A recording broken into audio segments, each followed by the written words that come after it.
Aujourd'hui, j'ai rendez-vous avec Victor. Il m'attend chez lui, avec sa fille Sarah.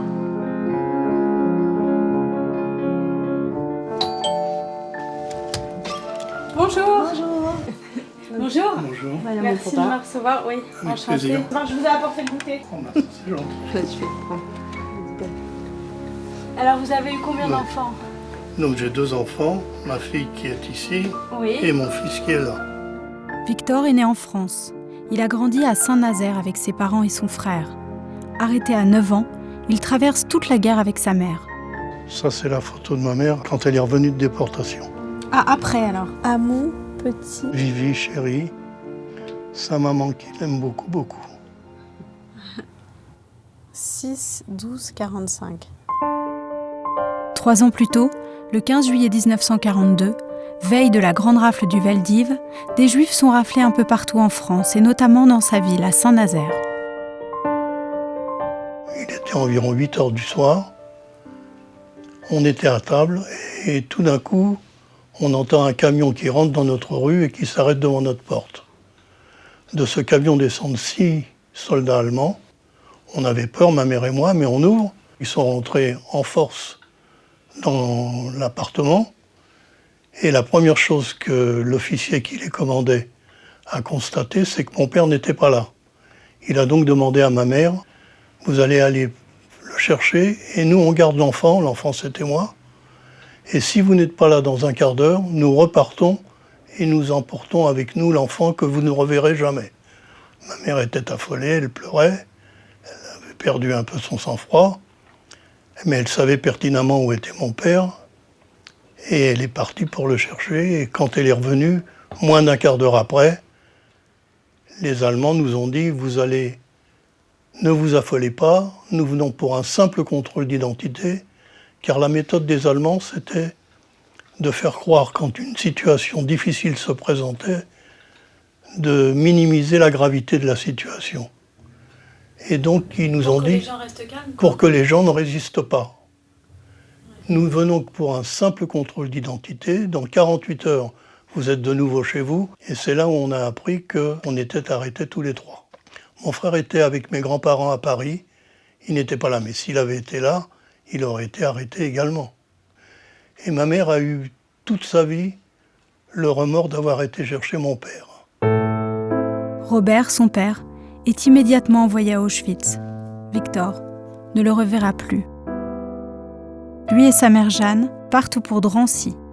Sur place, elle réussit miraculeusement à faire croire qu'elle est femme de prisonnier, une catégorie qui à l'époque n'est pas encore déportée. Grâce à ce mensonge, tous deux restent à Drancy. À Drancy, j'ai eu des amis très proches, des amis de cœur, d'enfants. Un garçon qui était un peu plus âgé que moi, et puis une petite fille qui avait mon âge. Et je crois que j'ai ressenti les premiers sentiments un peu amoureux pour cette petite fille, alors que j'avais 10 ans à l'époque, elle en avait 11. Et malheureusement, ces 2 amis proches, très proches, que j'aimais, sont partis le même jour, en 1943, dans la même déportation. Et moi, j'étais désespéré de les voir partir sans moi. J'ai même dit, je m'en rappelle à ma mère, est-ce qu'on ne peut pas se mettre dans le même convoi qu'eux et partir avec eux? À quoi ressemblait votre vie quotidienne en tant qu'enfant? Vous savez, quand on montait au 4e étage de Drancy, on voyait au loin la rue, avec les voitures qui passaient, avec des gens qui marchaient. Et malgré tout, je disais, ces gens que je vois là-bas marcher, eux, ils sont libres. Mais vous demandiez à votre mère pourquoi on est là, qu'est-ce que c'est, Non, je savais que j'étais juif et qu'on arrêtait les juifs et c'est tout. Et c'est tout. Et je ne m'inquiétais pas pour l'avenir. D'abord, j'étais protégé, j'avais ma mère. Qu'est-ce qui peut m'arriver quand j'ai ma mère? Pourtant, au bout de 22 mois à Drancy, Victor est déporté à Bergen-Belsen, toujours avec sa mère. Et là, vous avez passé combien de temps? Là, j'ai passé presque 1 an. Quand on nous donnait le pain, une ration de pain de 4 cm, elle me donnait un petit centimètre à moi, en plus de ma ration de pain personnelle, et c'était un sacrifice énorme. Et je me rendais même pas compte, moi j'acceptais. Elle a été une mère formidable. Vous savez, si je suis revenu, c'est parce que j'ai eu ma mère avec moi tout le temps.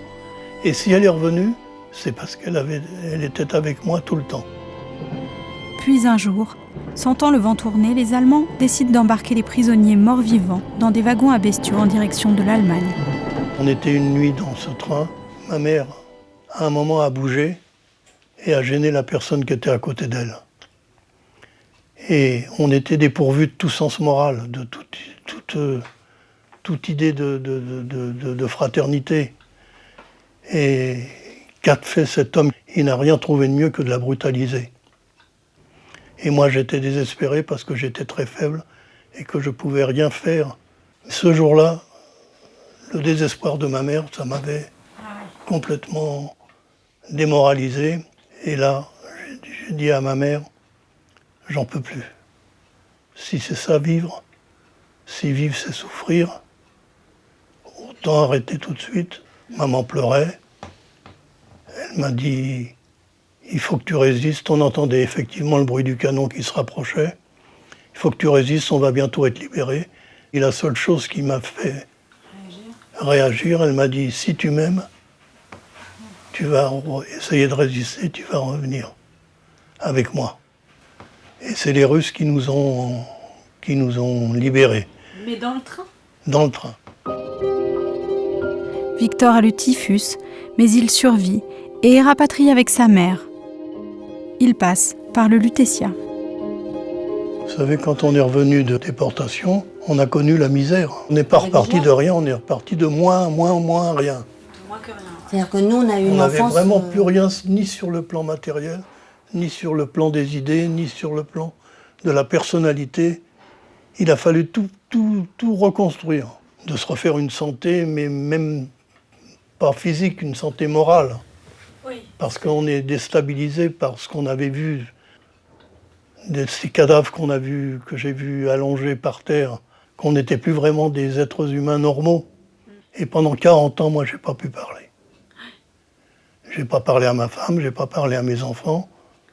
Et j'ai essayé de vivre avec ça sans communiquer. J'avais quelque chose là qui me bloquait, mais j'avais honte un petit peu de ne pas avoir possibilité de dire à mes enfants. Ma fille, elle m'a posé beaucoup de questions. Petite? Petite. C'était impossible d'avoir une réponse. Je posais pourtant des questions, mais il n'y avait rien à faire et il ne me répondait pas. C'était des non-dits. Il ne me répondait pas, la réponse c'était plutôt quelque chose qui D'à faisait côté. qu'il ne fallait pas continuer, quoi, en fait. Et comme je ne pouvais pas parler, j'ai décidé d'écrire. Oui. J'ai mis 6 ans à écrire un texte. Et on ne le savait pas, nous. Hein. C'est même pas moi qui l'a donné, c'est à mon frère. Le jour de son anniversaire de ses 40 ans, il lui a offert ça comme cadeau. Oh, comment il a réagi? Mal. Ça lui a fait beaucoup de peine à mon frère. Il y a eu une espèce de malentendu dans les intentions. Pour lui, je pense, pour mon père, ça devait être le plus beau cadeau du monde qu'il lui offrait. Parce qu'il pouvait enfin Parce lâcher qu'il lui offrait quelque chose de précieux qu'on n'avait jamais réussi à avoir. Ouais. Et mon frère, c'est quelque chose de tellement lourd pour lui. D'ailleurs, il n'est pas capable d'être là à côté de nous sans pleurer. Enfin, c'est quelque chose de très douloureux pour lui. Donc, il a reçu ça comme quelque chose qui lui faisait mal, en fait. Puis alors moi, j'étais évidemment très en colère, hein, parce que c'était pas à moi qu'il l'avait donné. Et vous avez l'impression que ça vous a marqué, vous? Enfin, est-ce que ça a eu des incidences, vous pensez, sur votre vie personnelle? Ah bah, c'est sûr.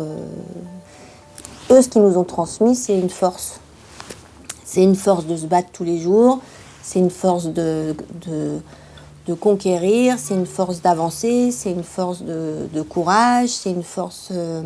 donc c'est vraiment vers la lumière, quoi. Ils nous ont donné cette foi en la vie. Et je ne sais pas comment ils ont fait. Avec ce qu'ils ont vécu, pour moi, ça, c'est quelque chose d'extraordinaire. On leur demande une vigilance aussi. D'être prêt à se battre. À ne pas accepter la soumission. Et ben, je crois que ça, tu nous l'as transmis sans problème. Tu me le reproches, d'ailleurs, des fois. de me battre un peu trop. C'est-à-dire qu'il faut être raisonnable aussi.